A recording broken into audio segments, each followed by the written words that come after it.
हिंदी की online classes में आप सभी विद्यार्थियों का एक बार फिर से स्वागत है। कक्षा 7 में हम एक चैप्टर पढ़ रहे थे, अतिथि देवो भव।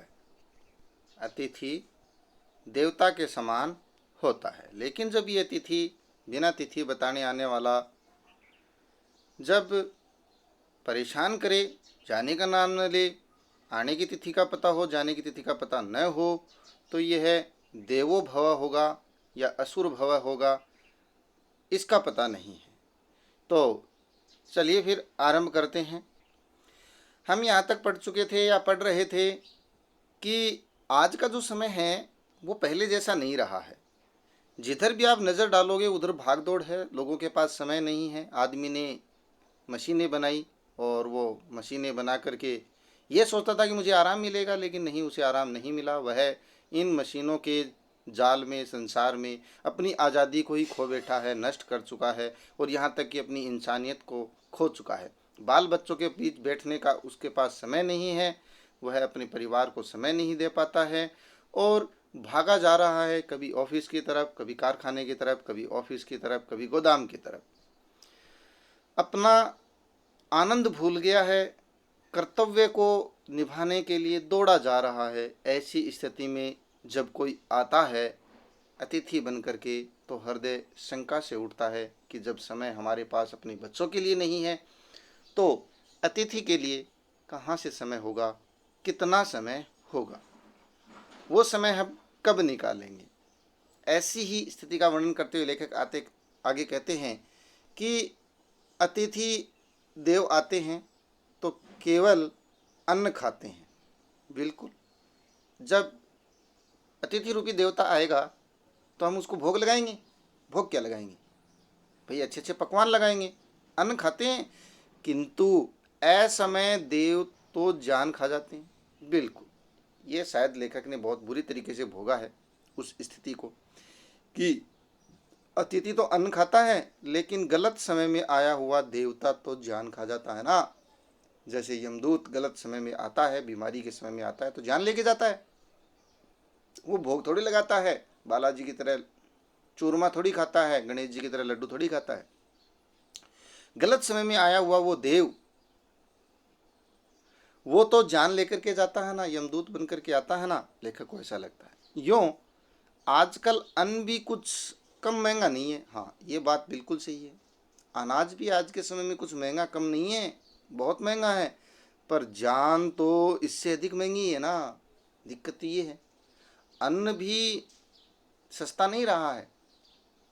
अन्न जब लाते हैं तो जान सी निकलती है, पैसे देते हैं तब इतना महंगा हो गया, लेकिन जान तो आखिर जान ही है, वो तो और भी ज़्यादा महंगी है। कभी कभी दोनों का जब समन्वय हो जाता है, समन्वय यानी मेल या मिलाप, किसका?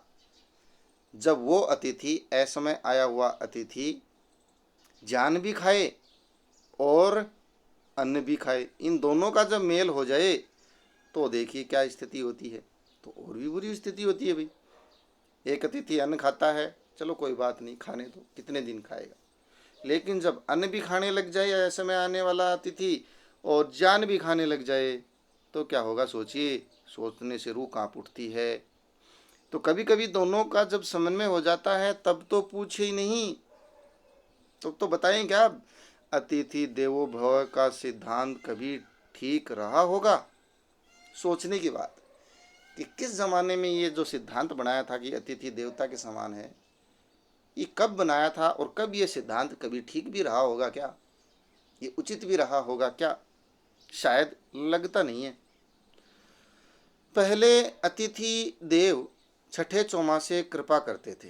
हाँ, ये बिल्कुल सही था। पुराने ज़माने में जो अतिथि आते थे वो बेचारे 6 महीने बाद, 4 महीने बाद आते थे।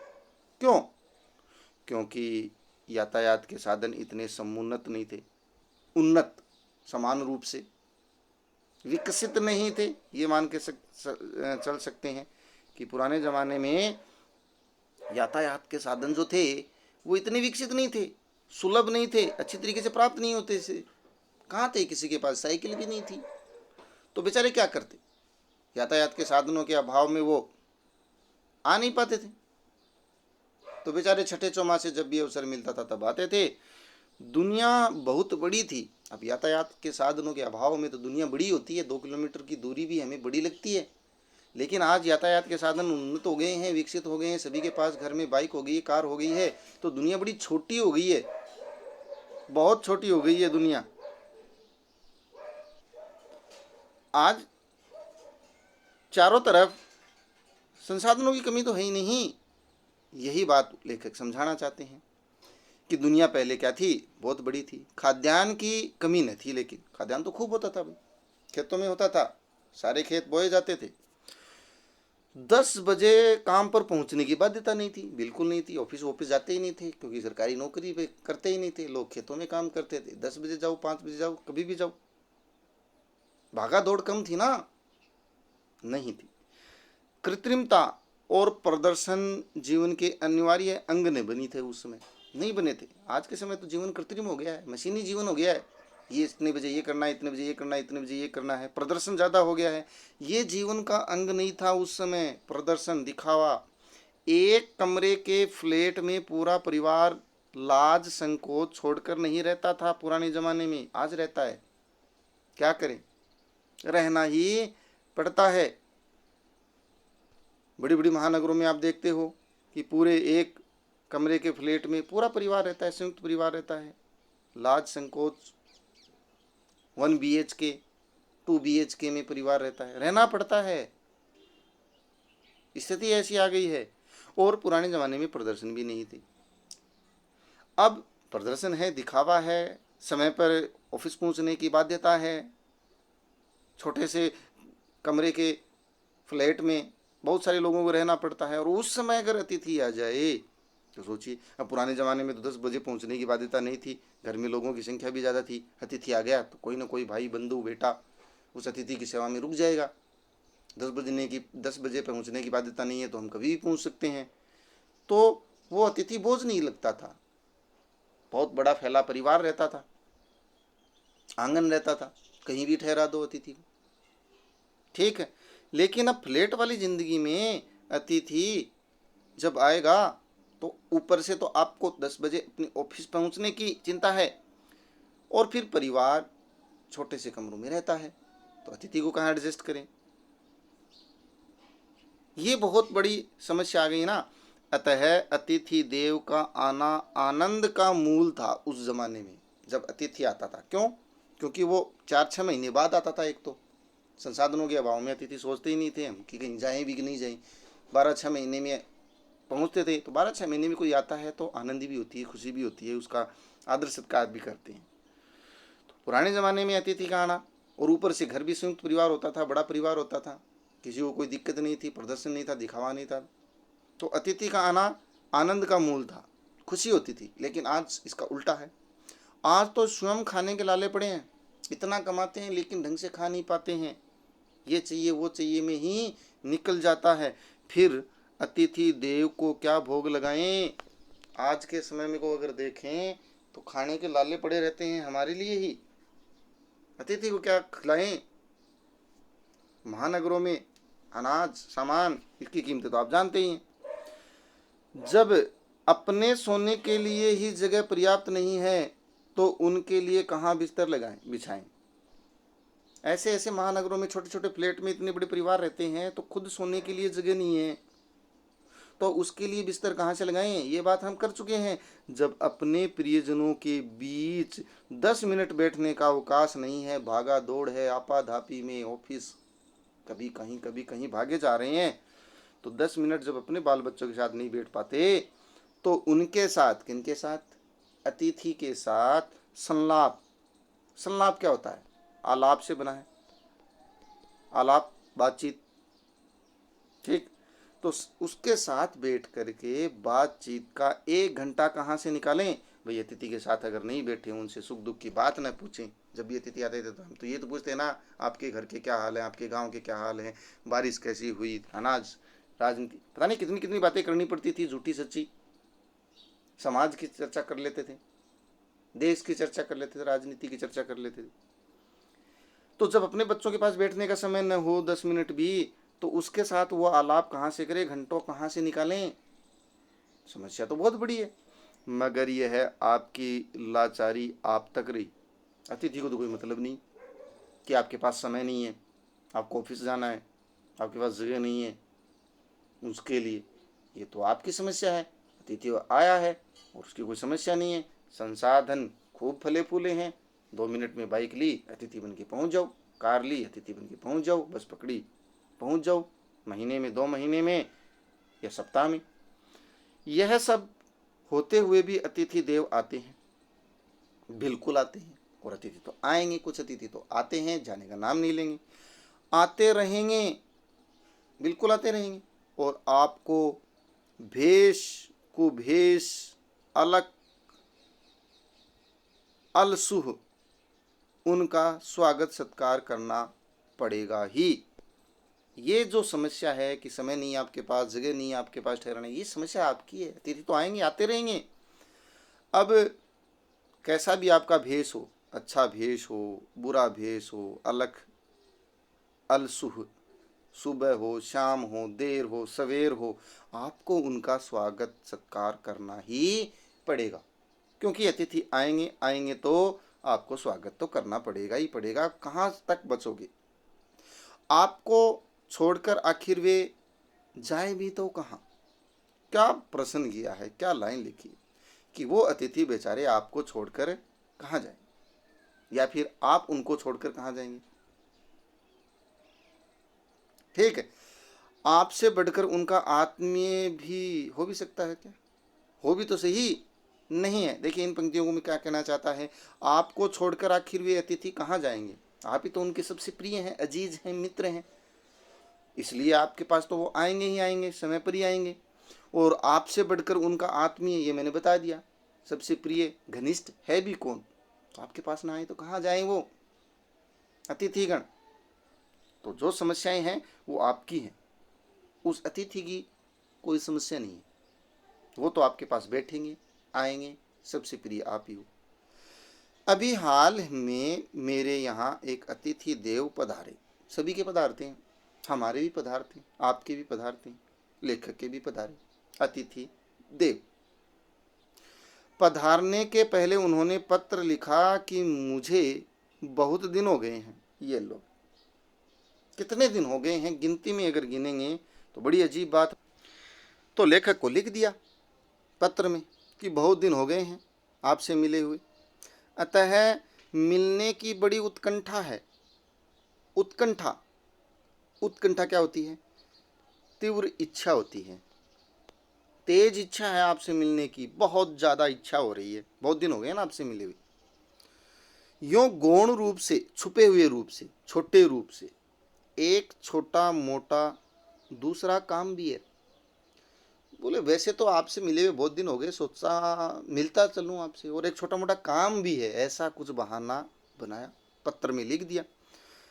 अब काम गौण था या मैं गौण था पता नहीं, काम छोटा था या मैं छोटा था पता नहीं, यह आपसे क्या कहने की ज़रूरत है, पर चाहे जैसे भी हो उन्होंने मुझे याद किया कम से कम। तो हमने भी कहा भाई आइए, और क्या करें। लेकिन ये छोटा मोटा झूठ बोलने की क्या हो सकता है कि काम है छोटा मोटा वगैरह वगैरह, कैसे भी करके आपने याद किया, अच्छा है आइए। इसके लिए मैं उनका अनुग्रहित अवश्य हूँ। अनुग्रहित, एहसानमंद बोल सकते हैं, अनुग्रहित, दया का पात्र हूँ। उन्होंने मुझ पर कृपा की, दया की है, कम से कम मुझे याद तो किया उन्होंने। इसके लिए झूठ क्यों बोले? ये कोई काम है छोटा, काम छोटा है कि मैं छोटा हूँ वगैरह वगैरह। चलो कैसे भी हो, आपने याद किया, आपने दया की, आइए मिलते हैं, बैठते हैं, मिलते हैं। अगले प्रश्न पर चलते हैं। लेखक आगे कहता है कि अपने अतिथियों की व्यक्तिगत विशेषताओं का वर्णन करूं तो महाभारत की संख्या 1 से 2 हो जाएगी। बिल्कुल, मेरे अतिथियों की अगर व्यक्तिगत विशेषताएं बताऊं, उनका बखान करूं तो महाभारत की संख्या डबल हो जाएगी। और वेदव्यास का दावा, यह दावा कि महाभारत जैसा दूसरा ग्रंथ ही नहीं लिखा जा सकेगा, वो भी टूट जाएगा, खंडित हो जाएगा, भंग हो जाएगा। अगर मैं अपने अतिथियों का बखान करूं, व्यक्तिगत विशेषताओं का, तो एक और महाभारत रचनी पड़ेगी और मेरी वाली महाभारत पहले वाली से डबल हो जाएगी। और महर्षि का ये दावा कि मेरे महाभारत बहुत महान है, वो दावा भी टूट जाएगा। महर्षि के वचन की मर्यादा भंग करना नहीं चाहता, पर इतना तो कह दूं कि अतिथि भी एक से एक आते हैं, बिल्कुल आते हैं आपके जीवन में। तो अतिथि के मर्यादा की भंग नहीं करना चाहता मैं, लेकिन अतिथि बहुत सारे आते हैं। एक मेरे नियमित अतिथि हैं, नियमित इसलिए कि उन्होंने मुझे अपना शाश्वत, हमेशा जो रहता है, कृपा का पात्र बना रखा है। एक हमारे मित्र हैं जो नियमित अतिथि के रूप में आते हैं, नियमित अतिथि जिन्होंने मुझे शाश्वत, शाश्वत जो हमेशा मौजूद रहता है, ऐसा कृपा का पात्र बना रखा है। उनकी कई खूबियां हैं, एक से एक मज़ेदार, एक से एक परलुत्फ। ये परलुप्त क्या है? परलुप्त यानी आनंद से भरपूर, मज़े से भरपूर। उनकी कई खूबियाँ, एक पहली है कि आनंद से भरपूर है, खासकर भोजन के मामले में बहुत ही सावधान है। अतिथि भोजन के मामले में सावधानी रहते हैं, क्योंकि वो आते ही खाने के लिए हैं, भेर भर पेट साल भर का खाने के लिए। उदाहरणार्थ, दाल में पानी का अंश उन्हें असह्य है, दाल में पानी मत डालो, लेकिन उतनी गाढ़ी दाल तो गले के नीचे उतर नहीं सकती, इसलिए उसे ढीला पतली करने के लिए कम से कम 200 ग्राम शुद्ध देसी घी चाहिए। पतली दाल खाते नहीं है पानी वाली, लेकिन ज़्यादा गाढ़ी गले के नीचे नहीं उतरती, तो देसी घी डाल करके दाल में खाते हैं। और मेरे घर में घी का चलन वर्षों से बंद है, इसलिए नहीं कि मुझे घी पसंद नहीं, बल्कि इसलिए कि मैं जान चुका हूँ कि शुद्ध घी का युग इतिहास का विषय बन गया है। शुद्ध घी तो मिलता ही नहीं है, पहले मिलता था, लेकिन ये अतिथि महाशय दाल में घी खाते हैं। मैं लाता ही नहीं हूँ, क्योंकि शुद्ध घी मिलता नहीं है, लेकिन इनके लिए लाना पड़ता है। भगवान ने आंखें दी हैं देखने को, बुद्धि दी है समझने को, इनके रहते मैं अंधा बनूं, यह मुझे स्वीकार नहीं है। आंखें भी खोलनी पड़ती है, देखना भी पड़ता है। अतः जब कोई यह कहता है कि वह बाजार से खरीद कर शुद्ध घी खाता है, तो पहुँचे हुए संत की तरह मैं केवल चुप रह जाता हूँ और हल्के फुल्के कभी कभी क्या कर देता हूँ, मुस्कुरा देता हूँ। सबको पता है बाजार से खरीद करके, और वो भी देसी घी भला बाजार में मिलता है, वो भी शुद्ध। तो हम कुछ बोलते नहीं हैं, उसका जवाब नहीं देते हैं और केवल मुस्कुरा उठते हैं, क्योंकि हमें पता है बाजार में शुद्ध देसी घी मिलना असंभव है। घर में गाय पालो, भैंस पालो, फिर देसी घी खाओ। अब मैं एक ही प्रमाण पर विश्वास करता हूँ, और वह है प्रत्यक्ष, सामने घी निकालो और खाओ। शेष प्रमाण दार्शनिक चर्चा के लिए उपयोगी है। फालतू के प्रमाण मत दो उनको कि देसी घी नहीं मिलता है बाजार में वगैरह वगैरह, नहीं मानेंगे, तो केवल हम हंस सकते हैं। हाँ, प्रत्यक्ष निकालो देसी घी को, वो होता है देसी घी। पत्नी बीमार है, नौकर 1 हफ्ते की छुट्टी लेकर घर गया है। वाह वाह वाह। और ऐसे समय में अगर कोई अतिथि आ जाए तो सोचिए क्या होगा। पत्नी बीमार है, नौकर 1 हफ्ते के लिए छुट्टी लेकर घर गया है, 3 महीने हो गए हैं। जब तक वह नहीं आता तब तक स्वयं सेवक बनकर रहना है, खुद को ही अपनी सेवा करनी है, क्योंकि नौकर गया है 1 हफ्ते की छुट्टी लेकर, लेकिन आया नहीं 3 महीने तक, तो क्या करें, खुद ही अपनी सेवा करो। महीने का अंतिम सप्ताह है, अरे बाप रे, अंतिम सप्ताह में तो तनख्वाह भी क्या होती है, बेतन हो जाती है, बिना तन के हो जाती है, पैसा एक पॉकेट में रहता नहीं है। ऐसे शुभ अवसर पर पधारते हैं अतिथि देव, जब पत्नी बीमार हो, नौकर घर में हो नहीं, और महीने का अंतिम सप्ताह चल रहा हो, तब आते हैं हालत ख़राब करने। क्या खाऊं, क्या ले जाऊं परदेश, ये वाली स्थिति हो जाती है। क्या तो मैं खुद खाऊं और क्या उस अतिथि को खिलाऊं। पर नहीं खिलाऊंगा, सत्कार नहीं करूंगा, क्या ये संभव है? क्या अतिथि को कुछ नहीं खिलाएंगे, क्या उसका कोई सत्कार नहीं करेंगे, क्या ये चीज़ संभव है, ये बात संभव है? नहीं। और मैंने जो कहा वह क्या मुझ पर ही उतना ही लागू नहीं है? आखिर मैं भी तो किसी का अतिथि हूँ, हम चले जाएं और हमारा कोई सत्कार न करे तो हमें कितना बुरा लगेगा। ये बात सोच कर के अतिथि का सत्कार भी करना पड़ता है, खिलाना भी पड़ता है, सेवा भी करनी पड़ती है, क्योंकि जितनी बात उस पर लागू होती है उतनी हम पर भी तो लागू होती है कि हम किसी के अतिथि बन जाएं तो, और उस समय पहुंच जाएं जिस समय हमारे यहाँ ये पहुंचते हैं तो ये बात सोच करके हम भी अतिथि सत्कार का लाभ उठाते हैं। क्या कर आचार्य देवेंद्र नाथ शर्मा जी का बहुत अच्छा लेख है। चलिए फिर क्वेश्चन आंसर पर चर्चा कर लेते हैं।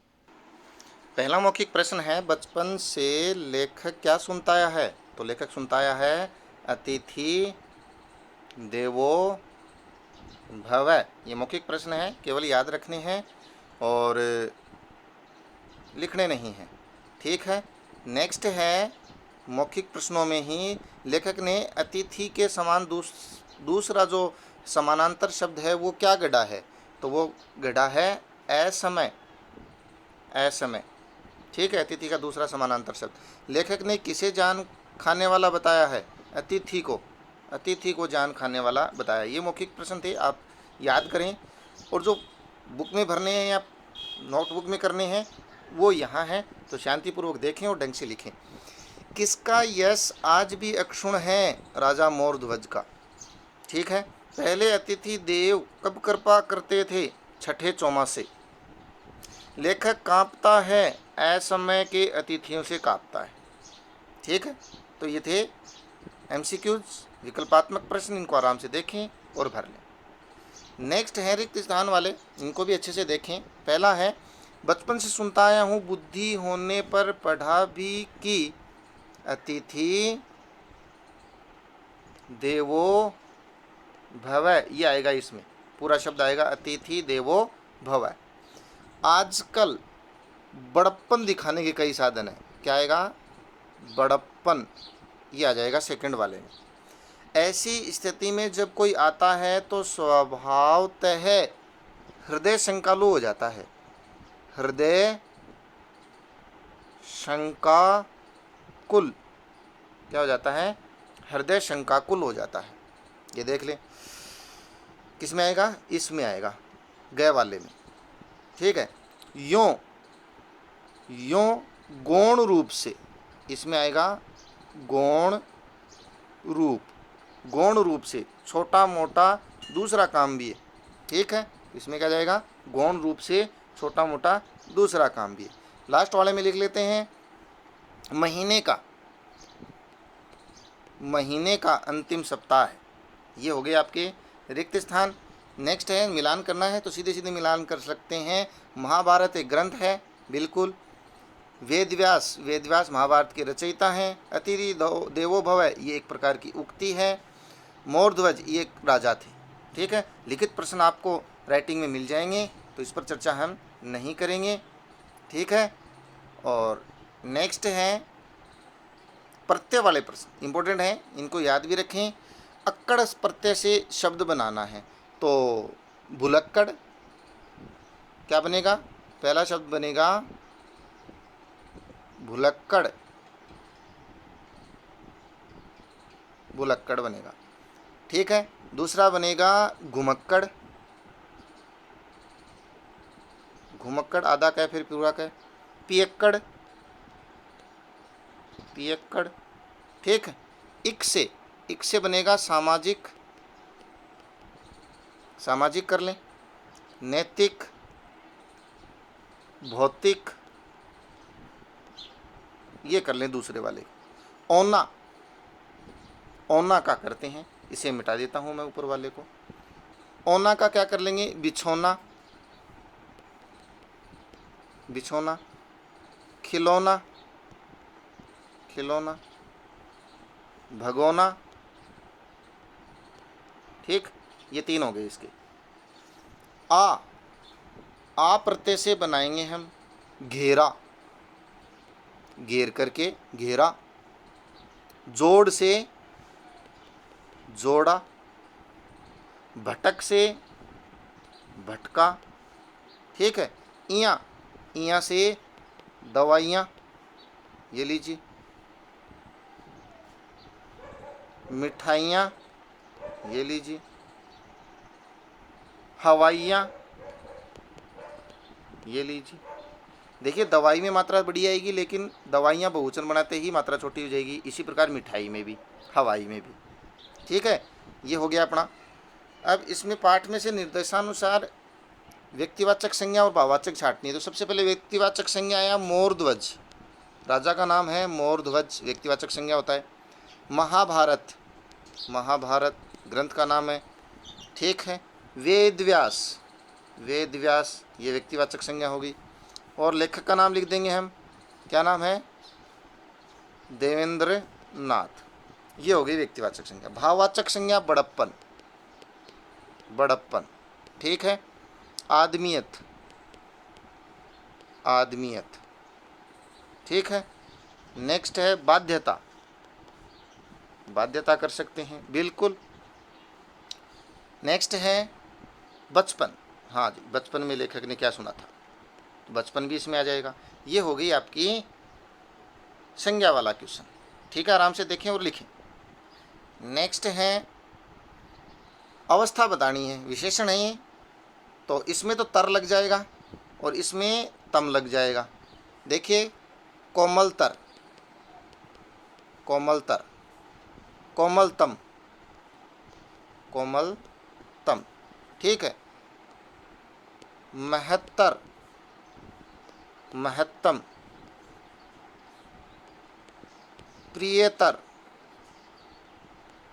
प्रियतम। उत्तरावस्था में तर लगता है, ये मूलावस्था है, ये तो मूल अवस्था है जो शब्दीय में, ये उत्तरावस्था है, ये उत्तमावस्था है। विशेषण के 3 भेद होते हैं गुणवाचक विशेषण के विशेष तौर पर। प्रियतम हो गया था तीव्रतर, सॉरी तीव्रतर, तीव्रतम, ठीक। नेक्स्ट है कठिनतर, कठिनतम, योग्यतर, योग्यतर और योग्यतम।